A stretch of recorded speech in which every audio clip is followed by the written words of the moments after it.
Hey guys, welcome to Surf and Show. I'm excited. I'm headed to Oceanside, California to meet with a guy by the name of Javier. And he's the owner of XTR Surfboards. Now he makes his own brand, but what I'm really after is his special construction. It's an extruded foam, which is a little different than the EPS expanded polystyrene foam that I've been riding and reviewing a bunch of.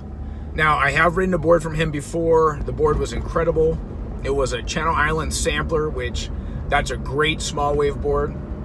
But today we're doing my first Daniel Thompson board, the SKX. And I ordered one custom because that board looks like a great small wave performance board. So I ordered it from Firewire in the stock 5.8 in the LFT construction, and I'm super excited to ride that board and get some feedback for you guys on that one. And then I thought, man, small wave performance, maybe go something custom, a little bit shorter, a little bit wider, and a little bit thicker. And Javier said, yeah, and Tomo said, let's do NOLA custom. So I'm excited. Now, this review is not gonna be XTR versus LFT. No, it's gonna be the breakdown on LFT, and the XTR is because in the constructions with Firewire, you can't do custom. You get stock dimensions only. So I thought it'd be fun to introduce another construction and do something super custom, not just with the dimensions, but Javier does custom stuff with the construction by flex according to my weight. So let's hang out with Javier and see what he has to say. Guys, I'm here in Oceanside, California with Javier. Javier, thanks for having me. Thank you for coming, Noel, and hi everybody. Okay, so Javier, maybe we can start. Just tell us a little bit about yourself and XTR. Well, we started working with epoxies back in Peru. I'm from Peru. In the early 80s, Color Foam used to have a factory that closed down. I remember buying the last blank and shaping the last blank. After that, we all panicked. We started peeling classic longboards worth thousands of dollars to make a shortboard. So we start thinking about new ideas, about new technologies. We start with styrofoam. So in '86, I developed my thesis in industrial engineer, where is the epoxy EPS with carbon reinforcement.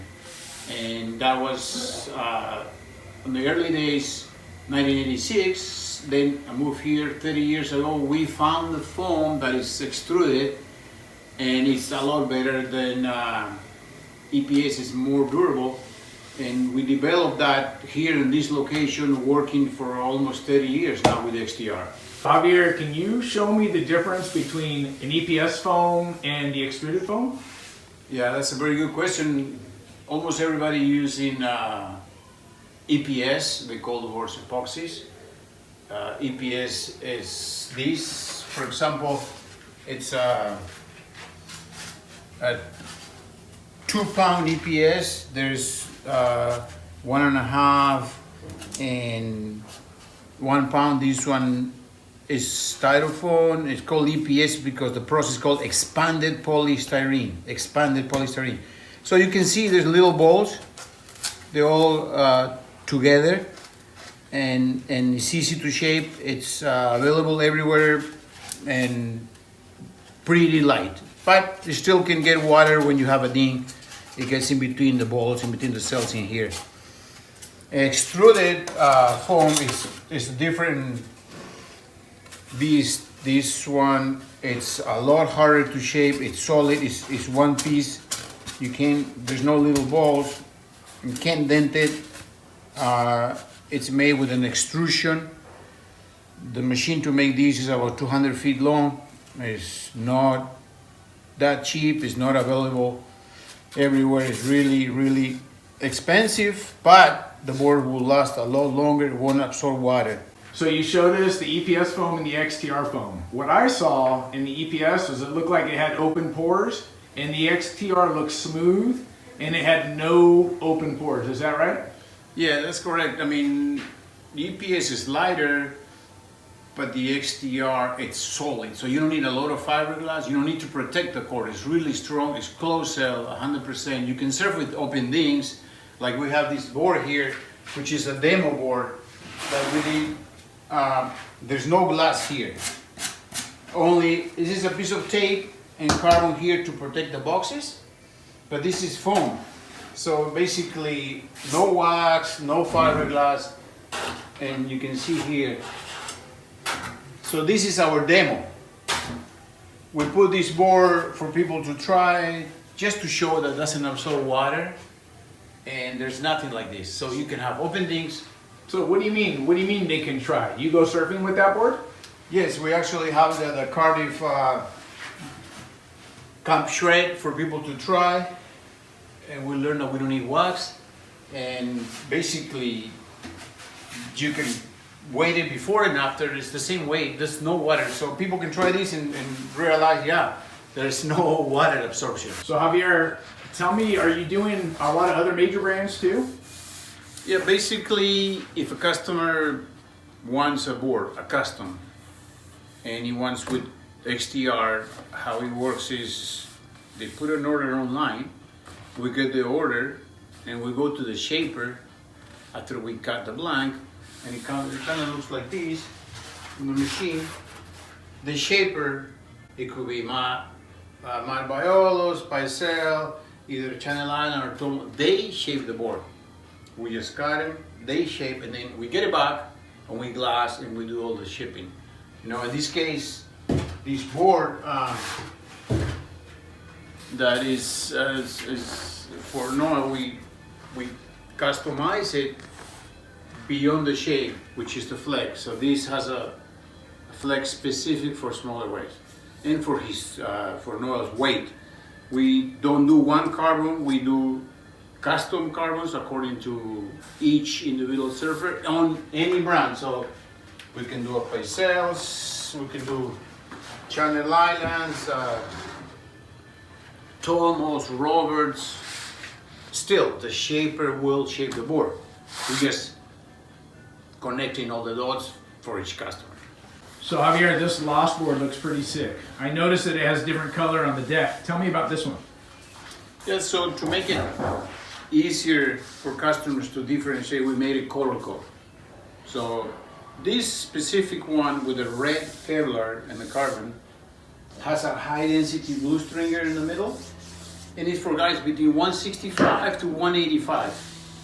Or if you're lighter, you want to surf bigger waves, you can upgrade to these. So Noel could get these for a couple feet overhead to double overhead. But this particular construction is for 165 to 185 guys, no? If you want surf bigger waves or you're a heavier person, we got a yellow one. So that goes to up to 220 pounds. And if you want smaller stuff, then you got just the blue. This is up to 150 pounds, you know, and then we got with no blue, just the white too, also for lighter people. This is the newer one. We can change the different width and length of the carbon. This is specific for Noah. So Javier, you mentioned that people go on your website and they put in their weight, and that's kind of how you start creating a board for them, right? Can you tell me a little bit about this board that you made for me? Yeah, basically, since we've been doing epoxy with carbon, which you have a thesis on industrial engineer about epoxy reinforced with carbon fiber. So we learned that one carbon application, it might work for only a specific guy, specific wave size. So we have a chart that you can choose according to your weight. So for Noel, this is for his exact weight and the waves he's going to surf around here in San Diego, which will be lower Oceanside, no? So if a different customer will be ordering the same shape and he's a little bit lighter or heavier, we'll use different carbon configuration, you know. This particular board is the parallel carbon, it's the lightest construction, and we can change this construction by changing the width of the carbon and the length of the carbon. If Noel wants to serve bigger waves, this will be a little bit different. This is not just for small waves, we can change it for bigger waves. This particular one is for like up to a foot overhead. We can do it up to 30 feet if you Noel wants to charge. So let's talk about big wave boards, heavy. How do you deal with the chatter or the vibration in this construction, Javier? Yes, it's very simple. When you have a blank that flexes too much, it's gonna bounce back and just create shadow. When you put carbon, you control the flex, and the return is a lot quicker. It's not bouncing like a ball like this. So again, this is not a mathematical formula.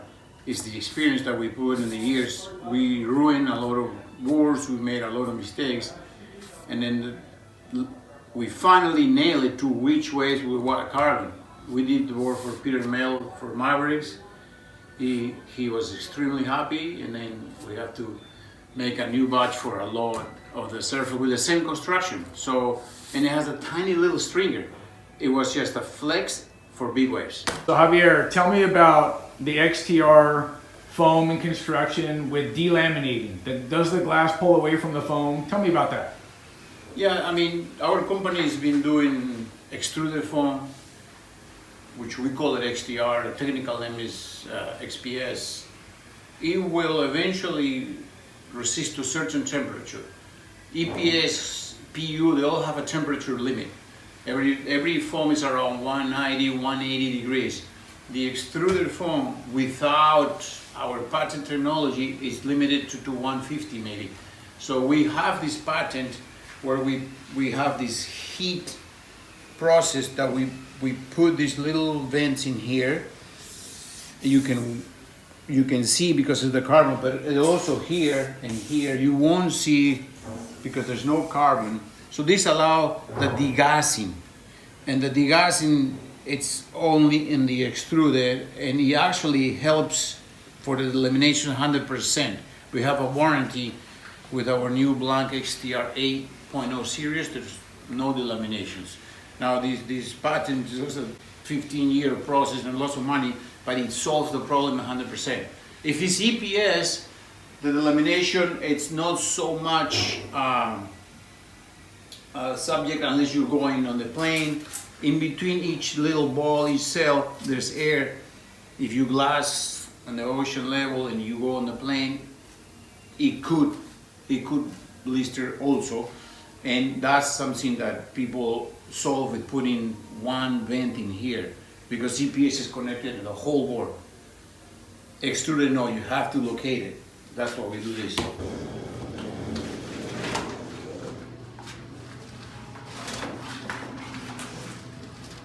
This is our oven. It goes to 130, 140 degrees, and we cure the boards after the finish.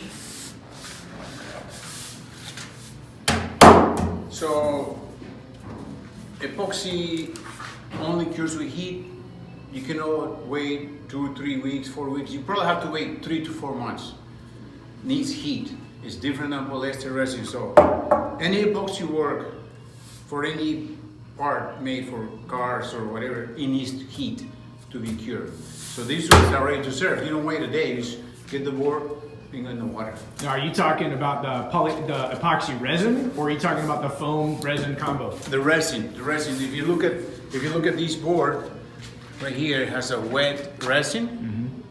So this it takes 3 hours to harden, but to be really strong, you got to put them in the oven about 5 hours at 140 degrees. Otherwise, it's not gonna cure for 4 months. The resin needs to be cured. Guys, I hope you enjoyed my time with Javier at XTR Surfboards. I did ask Javier if they do customs nationwide, and he said no, they do it worldwide. So you can order the customs on his website, and they'll ship it to Australia, Japan, or wherever you are. As far as I know, just reach out to him on his website and see if they can ship it to your house. The last thing is, stay tuned for the review on the Tomo SKX. This is going to be a great review, and I'll see you guys in the water.